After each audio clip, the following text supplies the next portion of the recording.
21 मार्च है और मुझे लगता है कि तमाम दिल्ली वासी ये बात जानते हैं कि आज मंगलवार 21 मार्च को दिल्ली का बजट दिल्ली के वित्त मंत्री दिल्ली की विधानसभा में रखेंगे। हर वर्ष जो बजट का दिन होता है, बजट की चर्चा होती है, वो इसी मार्च के महीने में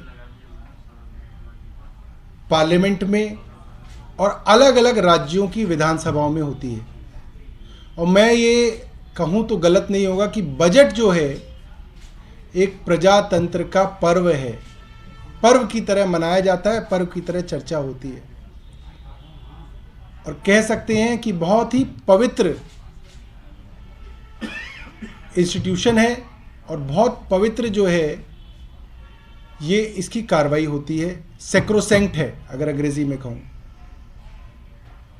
और मुझे याद नहीं पड़ता, हो सकता है आप पत्रकारों को अगर याद पड़े तो आप बताइएगा, कि हिंदुस्तान के 75 साल के प्रजातांत्रिक इतिहास में या शायद पूरी दुनिया के इतिहास में ऐसा कभी हुआ हो कि किसी राज्य सरकार का बजट निर्धारित दिन पे आना हो, वित्त मंत्री तैयार हो, राज्य सरकार तैयार हो, बजट बन के तैयार हो और उस देश की केंद्र सरकार उस राज्य के बजट को रोक दे।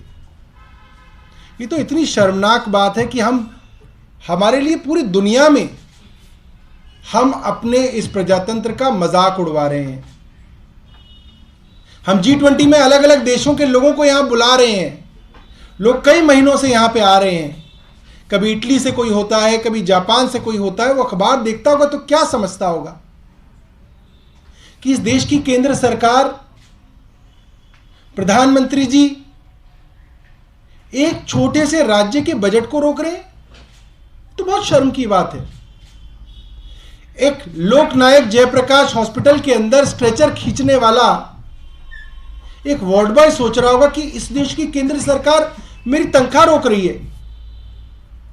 आपके घर के बाहर झाड़ू लगाने वाला या झाड़ू लगाने वाली वो सफाई कर्मचारी सोच रही होगी कि पता नहीं अब तनख्वाह मिलेगी नहीं मिलेगी। केंद्र सरकार ने दिल्ली का बजट रोक दिया। एक स्कूल में पढ़ाने वाला अध्यापक, एक गेस्ट टीचर, वो क्या सोचेंगे इस देश के बारे में और क्या सोचेंगे इस पूरी की पूरी केंद्र की व्यवस्था के बारे में कि इन्होंने उनकी तनख्वाहें रोक दी। क्या कारण है? अजीब सी बात बताते हैं।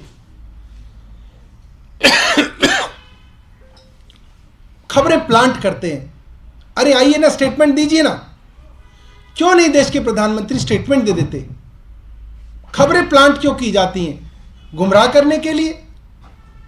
ये ऑन रिकॉर्ड है और दिल्ली के फाइनेंस मिनिस्टर ने ऑन रिकॉर्ड कहा, कोई चोरी छुपे प्लांट नहीं की खबर, कि हमारा बजट 10 तारीख को तैयार होके MHA को भेजा जा चुका है। केंद्र सरकार को हमने 10 मार्च को भेज दिया, 11 दिन पहले भेज दिया। और MHA से कुछ क्वेरीज लगा के उसको 17 तारीख को वापस भेजा केंद्र सरकार ने। किसको भेजा?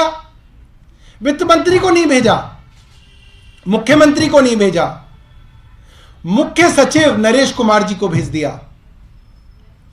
कौन मुख्य सचिव है? जिनके ऊपर कई महीनों से आरोप लग रहा है कि दिल्ली की चुनी हुई सरकार के काम रोकने के लिए वो हर प्रयास कर रहे हैं। उन मुख्य सचिव को वो पत्र 17 तारीख को भेजा गया। 21 तारीख का बजट है। सैटरडे संडे की कोई छुट्टी नहीं होती बजट से पहले। सब लोग काम कर रहे होते हैं, क्वेश्चंस के आंसर तैयार कर रहे होते हैं, बजट की तैयारियां कर रहे होते हैं। मंत्री खुद प्रश्नों के उत्तर की तैयारी कर रहे होते हैं बजट सेशन से पहले। कल यानी कि 20 तारीख को शाम को 6 बजे जब एक खबर चल पड़ी कि दिल्ली का बजट अब तक केंद्र सरकार ने रोक दिया है, तब मुख्य सचिव 6 बजे जो है वित्त मंत्री को कहते हैं कि केंद्र सरकार की तरफ से रुकावटें आ गई हैं। क्यों नहीं दिखाया गया वित्त मंत्री को पहले? इतना बड़ा षड्यंत्र मुख्य सचिव किसके कहने पे कर रहे हैं? यह सवाल तो बनता है, दिल्ली वालों का सवाल है। आपके पास 17 तारीख से बजट जैसी इतनी सेंसिटिव संवेदनशील चीज की चिट्ठी आई हुई रखी है। केंद्र सरकार ने कहा कि हम आपका बजट रोक रहे हैं, आप 3 दिन तक उसको छुपा के बैठे हैं। किसके मुख्य सचिव हैं आप? दिल्ली के मुख्य सचिव हैं या दुश्मन हैं आप दिल्ली के? यह काम कोई मुख्य सचिव कैसे कर सकता है किसी राज्य के अंदर? वित्त सचिव कहां है इस दिल्ली के? दिल्ली का बजट पेश नहीं हो रहा, केंद्र सरकार ने कहा रोक दिया, वित्त सचिव मुख्य सचिव घर बैठे हैं, छुपा के बैठे हैं, षड्यंत्र कर रहे हैं सरकार के खिलाफ। रात को 6 बजे पता चला, वित्त मंत्री ने तुरंत उसका जवाब बनाया, मुख्यमंत्री जी ने 9 बजे तक फाइल देखी और वो एजी साहब को सौंप दी। रात को 3 घंटे का काम था, जिसके लिए 3 दिन तक मुख्य सचिव छुपा के बैठे रहे। ये तो बहुत शर्म की बात है। यह केंद्र के इशारे के बिना तो संभव नहीं है। नहीं तो मैं केंद्र सरकार से कहता हूं कि आप निकालिए मुख्य सचिव और वित्त सचिव को आज। मतलब यह तो देशद्रोह से भी बड़ी चीज है। इससे बड़ा देशद्रोह क्या होगा कि आप एक राज्य के खिलाफ इतना बड़ा षड्यंत्र कर रहे हैं। और ये तो साफ है, इसके अंदर तो कोई इन्वेस्टिगेशन की जरूरत नहीं है, कोई जानकारी की जरूरत नहीं, तो साफ है। केंद्र सरकार ना मुख्य सचिव को निकालेगी ना वित्त सचिव को निकालेगी। मैं जानना चाहता हूं एलजी साहब से, शाम तक निकालेंगे? नहीं निकालेंगे। और उसका कारण यह है कि यह षड्यंत्र केंद्र सरकार द्वारा किया गया है। केंद्र सरकार एक छोटे से दिल्ली राज्य के 2 करोड़ लोगों के खिलाफ यह षड्यंत्र क्यों कर रही है? मैं जानना चाहूंगा केंद्र सरकार से। प्रधानमंत्री जी से भी हम जानना चाहेंगे। प्रधानमंत्री जी को इस दिल्ली के 2 करोड़ लोगों ने 7 संसद के अंदर सीटें दी हैं।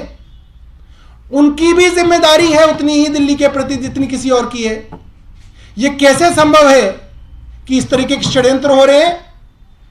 एलजी साहब चुप क्यों बैठे हैं षड्यंत्रों के लिए? केंद्र सरकार चुप क्यों बैठी है इन षड्यंत्रों के लिए? यानी कि षड्यंत्र केंद्र सरकार की इशारे पे किए जा रहे हैं और दिल्ली के खिलाफ किए जा रहे हैं। दूसरी बात, यह कैसी संवैधानिक व्यवस्था है? क्योंकि संविधान में ऐसी व्यवस्था नहीं है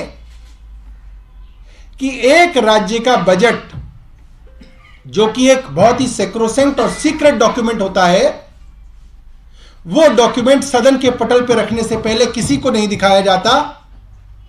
सदन उसके ऊपर चर्चा करता है। छोटी से छोटी बात बजट की लीक ना हो जाए, इसकी पूरी कोशिश की जाती है। वो बजट क्यों केंद्र सरकार के बाबुओं के पास जाएगा? क्यों केंद्र सरकार के कोई बाबू उसके ऊपर तय करेंगे कि यह बजट सही है नहीं है?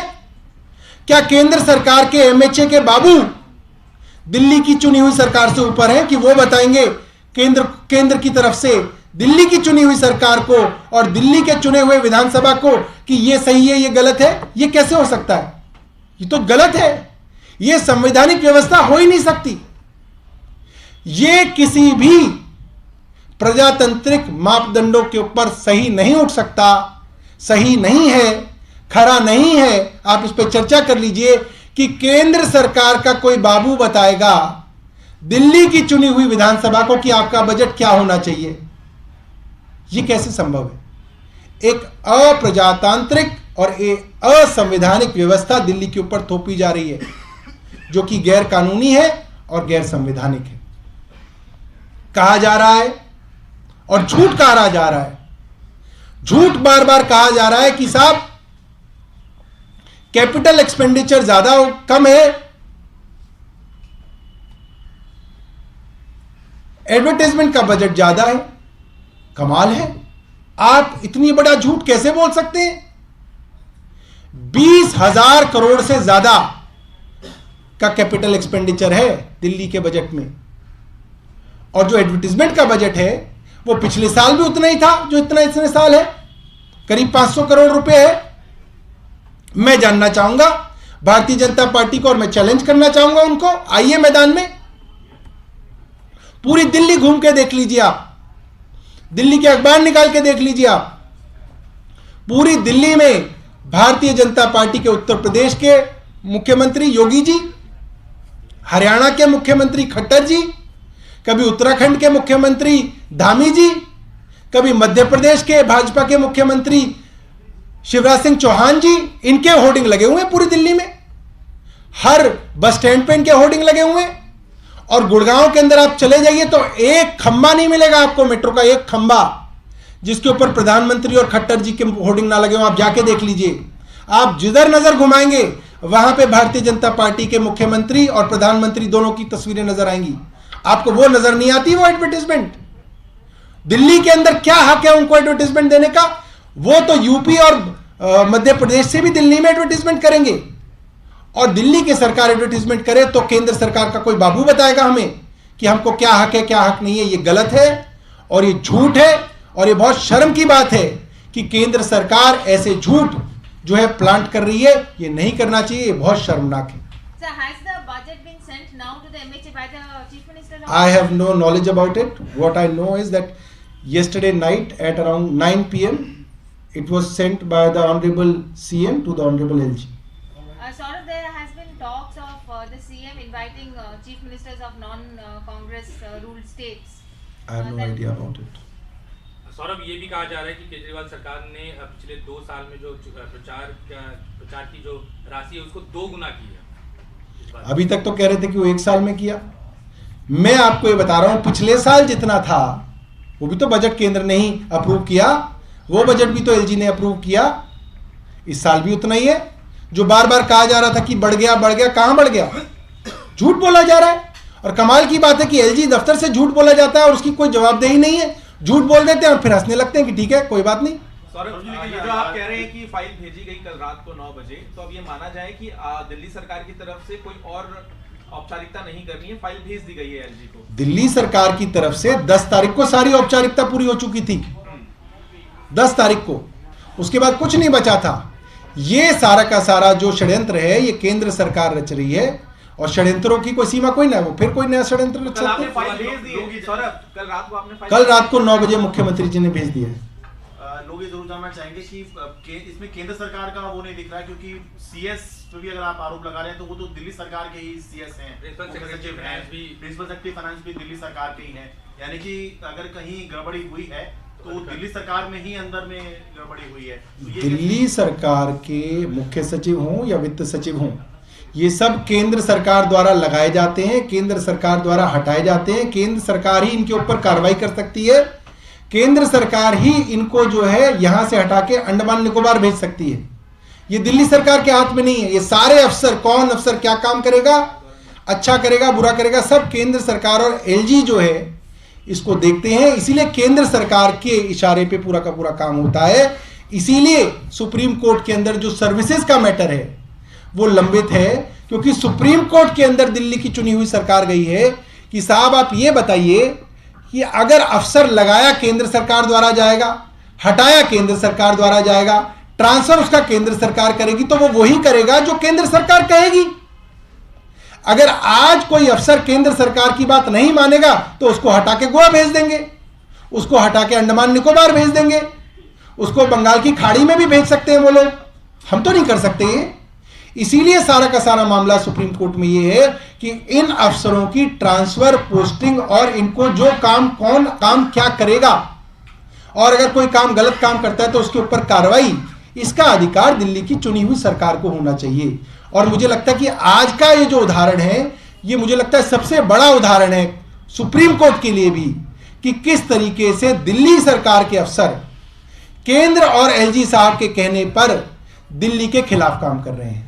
एक सवाल ये जरूर उठ रहा है कि कल जिस तरह से आप लोग जवाब दे रहे थे और सामने से सोर्सेज से बजट को लेके जवाब आ रहा था, आपने कहा बजट की डिटेल सैक्रोसेंट है, तो ब्रीच ऑफ प्रिविलेज नहीं हुआ? ये आपको नहीं लगता है डेटा जिस तरह से दोनों साइड से शेयर किया गया है? देखिए, झूठ की जो कैरेक्टरिस्टिक है वो ये है कि जब आमने सामने की लड़ाई हो, दूसरा आदमी सोर्सेज के पीछे छिपा हो, तो वो आदमी झूठ बोल रहा है। केंद्र सरकार और एलजी के दफ्तर से सारी खबरें सोर्सेज के हवाले से क्यों आ रही हैं? सोर्सेज का क्या मतलब है? मतलब यह है कि उसकी जवाबदेही कोई नहीं है, आप झूठ बोल दो और सोर्स पे डाल दो। दिल्ली सरकार की तरफ से वित्त मंत्री ट्वीट कर रहे हैं अपनी स्टेटमेंट, खुद अपने हैंडल से। मुख्यमंत्री अपने हैंडल से ट्वीट करके कह रहे हैं कि यह सच्चाई है। एलजी साहब अपने हैंडल से कुछ नहीं कह रहे, ना केंद्र सरकार की तरफ से कुछ कहा जा रहा। सोर्स के नाम से झूठ जो है फैलाया जा रहा है, प्रोपेगेंडा किया जा रहा है। ये एलजी साहब के दफ्तर को शोभा नहीं देता और ये ब्रीच ऑफ प्रिविलेज है। एलजी साहब के दफ्तर से ब्रीच ऑफ प्रिविलेज हो रहा है और लगातार हो रहा है। सौरभ, ये जो कल जवाब भेजा गया है, क्या इसमें आपने कोई बदलाव किया है या फिर आप लोग अपनी बात पे अड़े हुए हैं कि जो हमने प्रस्ताव तैयार किया था वही सही? वही तो बात है। ये प्रस्ताव क्या आया क्या गया ये सीक्रेट है, ये सैक्रोसेंट है, ये बहुत पवित्र है। इसको यहां पे डिस्कस नहीं किया जा सकता। जो एलजी साहब और केंद्र सरकार कर रहे हैं, ये शर्मनाक है कि वो ये कर रहे हैं। आज बजट पेश नहीं होगा। देखिए, आज असेंबली के एजेंडे में बजट लगा हुआ है। वो जो है बिजनेस एडवाइजरी कमेटी उसको डिसाइड करती है। वो जो एजेंडा लगा हुआ है वो बदला नहीं जा सकता। वो एजेंडा तो लगेगा, वित्त मंत्री खड़े होंगे और हाउस चाहेगा कि वो बजट पेश करें। किन कामों पे असर पड़ जाएगा तो इनका अप्रूवल नहीं मिलता है, लेट भी होती है? भाई सब चीजों पे ही फर्क पड़ जाएगा। ना अस्पतालों के अंदर डॉक्टरों के पास तनख्वाह होगी, ना दवाइयों के लिए जो कॉन्ट्रैक्ट में जो दवाइयां मिलती हैं, जो टेंडर होते हैं उनको दवाइयों के पैसे दिए जाएंगे। जो मुफ्त के अंदर टेस्ट जो है प्राइवेट लैब में किए जाते हैं उसका पैसा रुक जाएगा। महिलाओं को जो मुफ्त यात्रा मिलती है बस के अंदर वो रुक जाएगा। आपको जो सब्सिडी मिलती है वो रुक जाएगी। आपको जो पानी में 20,000 लीटर मिलते हैं फ्री वो रुक जाएंगे। सब कुछ रुक जाएगा। पूरी दिल्ली सरकार का एक एक वेलफेयर का काम जिसके ऊपर गरीब आदमी आश्रित है, जिसकी तनख्वाह और उसका पूरा घर जो है उससे चलता है, वो सब रुक जाएगा। ये बहुत बहुत गंभीर मामला है। Saurabh, you said that the budget has been scheduled for today as it has been decided by the BAC, and the finance minister is going to stand up to speak. But what is he going to say? Because He should present the budget. If the budget is If the government has something to say, then let the government say in the house. I am here not representing the government. I am representing party. So basically, I'll stand for the house here. Saurabh, साथ ही आपने कहा कि इस बारे में जानकारी नहीं है, लेकिन ये मामला क्या है? 2024 के लेकर हम बात कर रहे हैं। क्या कोई चिट्ठी लिखी गई है ऐसे मुख्यमंत्रियों को इससे पहले भी, क्योंकि मनीष सिसोदिया के मामले? देखिए, मैं आपको सही बता रहा हूँ, मेरे को उसकी जानकारी नहीं है। अगर होती तो मैं आपको बताता।